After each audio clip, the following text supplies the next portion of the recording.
Shalom, selamat pagi jemaat yang terkasih di dalam nama Tuhan Yesus Kristus. Sebelum kita menjalani segala aktivitas kita pada pagi hari ini, kita akan mendengarkan firman Tuhan. Tapi terlebih dahulu mari kita bersatu di dalam doa. Terpujilah Engkau ya Tuhan Allah Bapa kami, kehidupan kami yang telah memberikan segala yang baik bagi kami, yang telah menjaga dan melindungi kami, dan yang memberikan kepada kami berkat kehidupan yang baru pada hari ini. Sungguh kami bersyukur kepadamu Tuhan, dan kami hendak menerima akan firman Tuhan yang akan menguatkan dan meneguhkan iman kami dalam menjalani akan hari ini. Tetapi kami mohon kiranya Engkau memberikan damai sejahtera kepada kami, supaya kami dapat menerima firman-Mu dengan baik, dan Roh Kuduslah yang memberikan pengertian kepada kami, untuk kami dapat mengerti firman-Mu dan merenungkannya, serta melakukannya dalam kehidupan kami sehari-hari. Terpujilah nama-Mu, dalam nama Tuhan Yesus Kristus kami berdoa. Amin. Jemaat terkasih dalam nama Tuhan Yesus Kristus, firman Tuhan yang akan kita renungkan pada hari ini, yaitu hari Sabtu tanggal 18 Juni tahun 2022, terambil dari Mazmur pasal 19 ayat 13. Mazmur pasal 19 ayat 13, demikian firman Tuhan. Siapakah yang dapat mengetahui kesesatan? Bebaskanlah aku dari apa yang tidak kusadari. Sekali lagi, siapakah yang dapat mengetahui kesesatan? Bebaskanlah aku dari apa yang tidak kusadari. Demikian firman Tuhan.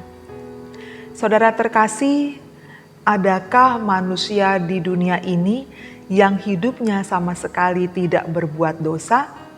Tentu kecuali Tuhan Yesus ya. Apakah ada? Tidak ada bukan? Sesuai dengan firman Tuhan yang tertulis dalam Roma pasal 3:23, bahwa semua orang berbuat dosa dan telah kehilangan kemuliaan Allah. Semua orang hidup di dalam dosa, itu kata firman Tuhan. Bahkan bayi yang baru lahir pun hidupnya telah ada di bawah kuasa dosa. Buktinya apa? Ketika seorang bayi lahir ke dunia, ia menangis. Dan bukan hanya itu saja, dia merengek meminta ASI dari ibunya. Dan tentu saja ibunya bahkan ayahnya pun ikut turut kerepotan oleh rengekan bayi ini. Atau bisa juga seorang anak yang di usianya 5 tahun sudah mulai berbohong. Ditanya ibunya, apakah kamu yang memakan kue coklat ini? Karena takut dimarahi ibunya, dia berkata, tidak mak, itu tidak kumakan, gak tahu siapa yang makan.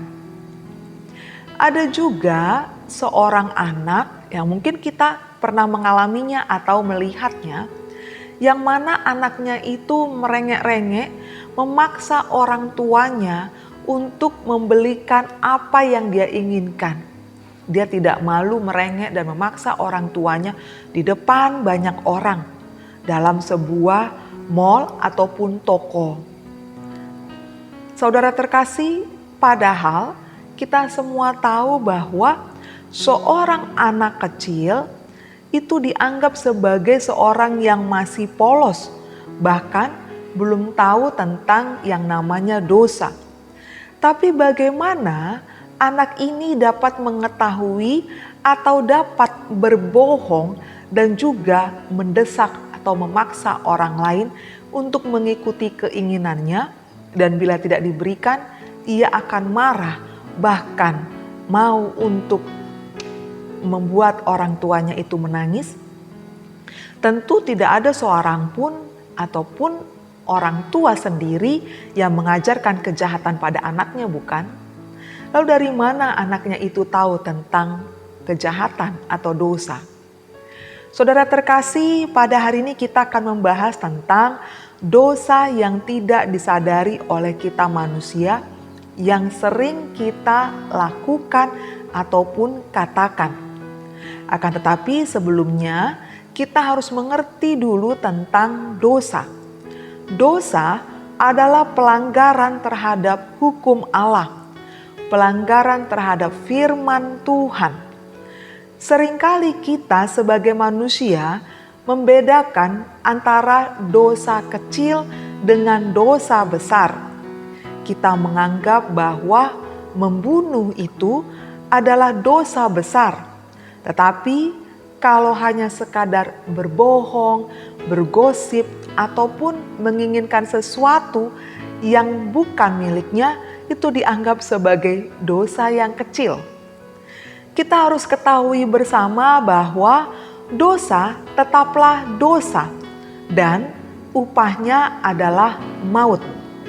Jadi tidak ada istilah dosa besar ataupun dosa kecil. Karena Tuhan sangat serius terhadap dosa. Jadi kita juga harus menganggap serius terhadap dosa. Jangan pernah kita membiarkan dosa ada dalam diri kita ataupun secara sadar ataupun tidak sadar. Karena dosa seperti penyakit yang berbahaya dan bersifat ganas. Jika kita membiarkan dosa sekecil apapun menurut kita itu, maka tanpa kita sadari dosa itu perlahan-lahan akan menggerogoti kita. Lalu ketika kita sudah termakan dengan dosa atau terjatuh begitu dalam dengan dosa itu, kita baru tersadar bahwa sesungguhnya kita telah menjadi seorang yang sangat jahat dan mendukakan hati Tuhan. Bahwa jalan kita itu telah sangat salah. Sama seperti halnya penyakit kanker yang pada awalnya itu kita tidak merasakannya. Tapi ketika kita mulai merasakannya, kita periksakan ke dokter, ternyata kanker itu sudah stadium 4. Dosa yang tidak disadari yang terdapat dalam Mazmur 19 ayat 13 ini itu mengarah kepada hal-hal yang berbau ataupun yang mengimplikasikan terkait tentang keangkuhan ataupun rasa percaya diri yang berlebihan, gosip, kurang bersyukur, khawatir, ataupun yang merasa dirinya benar atau merasa puas dengan rohaninya, tapi tidak mau menguji akan dirinya apakah dirinya itu sudah benar, sudah benar-benar di hadapan Tuhan. Lebih parahnya lagi, bila kita kemudian sadar bahwa itu dosa, kita menganggap bahwa dengan mudahnya Tuhan akan mengampuni dosa-dosa kita itu dan tidak akan menghukum akan kita anak-anaknya karena perbuatan-perbuatan kita tersebut. Lalu saudara terkasih dalam nama Tuhan Yesus Kristus, bagaimana caranya agar kita dapat mengetahui kesesatan dan terhindar dari dosa yang tidak kita sadari itu? Terlebih kita sebagai manusia yang masih sering tidak ataupun kurang sadar dalam dosa kita, ataupun tidak luput dari dosa kita oleh karena kemanusiaan kita, oleh karena dunia ini. Tapi Tuhan senantiasa memberikan akan sesuatu yang sangat berharga untuk kita mengetahui bahwa hal itu tidak benar dan supaya kita terhindar dari yang tidak benar itu. Saudara terkasih, kita adalah pengikut Kristus yang telah diberikan Tuhan firman-Nya, yang tentu saja firman yang begitu lengkap dan dituliskan menjadi sebuah buku suci bernama Alkitab. Dan Tuhan juga hadir dalam diri kita dengan Roh Kudus.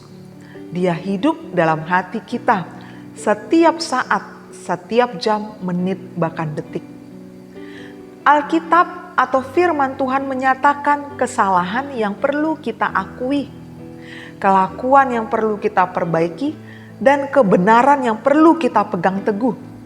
Serta Roh Kudus akan selalu menolong kita, menguatkan dan memimpin kita ke seluruh kebenaran dari firman Tuhan itu. Dengan membaca dan merenungkan firman Tuhan setiap hari dan berdoa kepada Tuhan kita dalam nama Tuhan Yesus Kristus, Roh Kudus akan mencerahkan kita, menjauhkan kita dari segala kesesatan dan juga menyadarkan kita akan segala dosa-dosa kita. Roh Kudus juga akan menguatkan kita untuk melakukan tindak lanjut untuk menyelesaikan segala kesalahan itu, sehingga kita ditolong untuk menuju kekudusan yang Tuhan kehendaki bagi kita. Dan kita tidak akan tersesat ataupun menyesatkan atau tetap melakukan kesalahan yang tidak kita sadari itu. Amin. Mari kita berdoa. Kami sungguh bersyukur kepadamu Tuhan atas firman-Mu yang telah kami terima pada pagi hari ini. Terima kasih Engkau mengingatkan kami untuk kami senantiasa hidup kudus di hadapan-Mu. Mungkin kami selama ini memahami tentang dosa kecil dan dosa besar. Mungkin bagi kami dosa besar harus kami jauhi, sedangkan dosa kecil itu tidak menjadi masalah. Tapi di hadapan Tuhan, semua dosa itu sama dan semua berujung pada maut. Dosa adalah pelanggaran terhadap firman Tuhan, terhadap hukum Tuhan. Karena itu Tuhan, sebagai anak-anak-Mu, ajarilah kami untuk melakukan apa yang Engkau kehendaki. Melakukan firman-Mu dalam setiap kehidupan kami. Dan kiranya Engkau berkenan untuk tinggal dalam diri kami. Roh Kudus berkenan tinggal dalam hati kami, membimbing kami, mengajari kami, menyadarkan kami untuk hidup kudus, untuk menjauhi dosa, untuk semakin senang, semakin tekun datang kepada Tuhan, membaca, merenungkan firman-Mu, serta melakukan firman-Mu.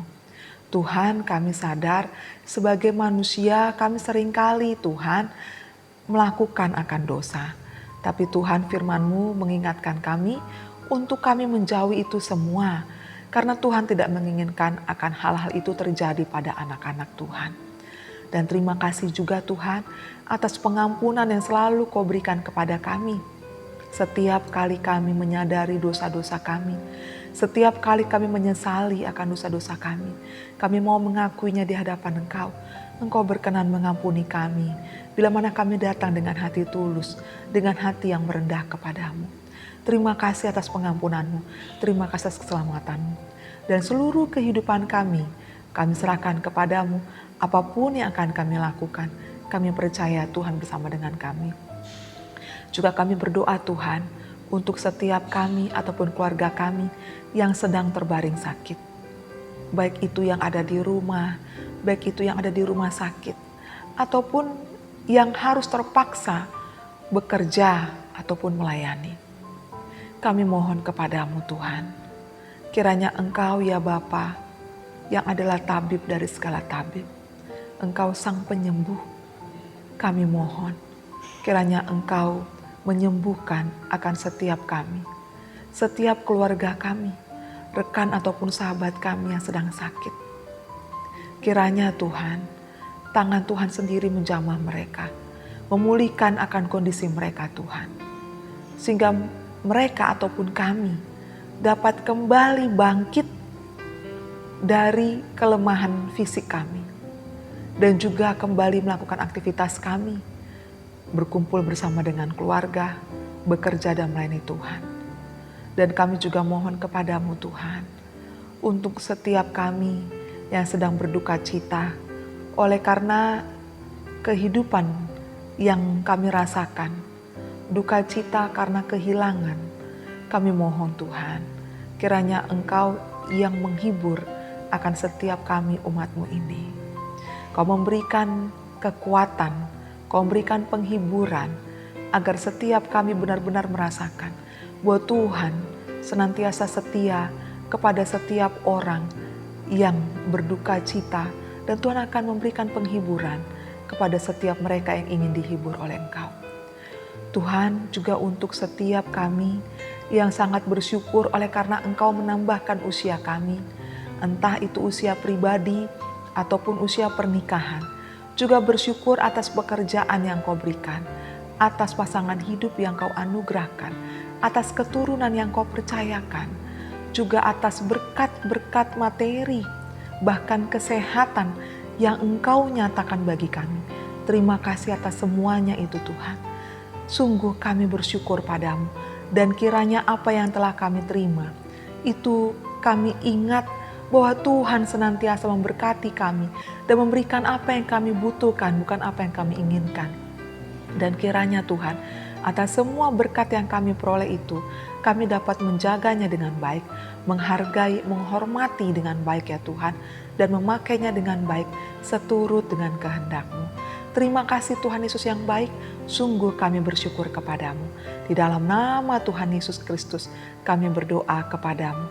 Amin. Kasih karunia dari Tuhan Yesus Kristus dan anugerah dari Allah Bapa dan persekutuan dari Roh Kudus kiranya menyertai saudara sekalian. Amin. Kiranya Tuhan Yesus senantiasa menyertai kehidupan kita dalam menjalani akan hari ini. Tetap semangat dan tetap percaya kepada Tuhan. Tuhan memberkati, salam sehat.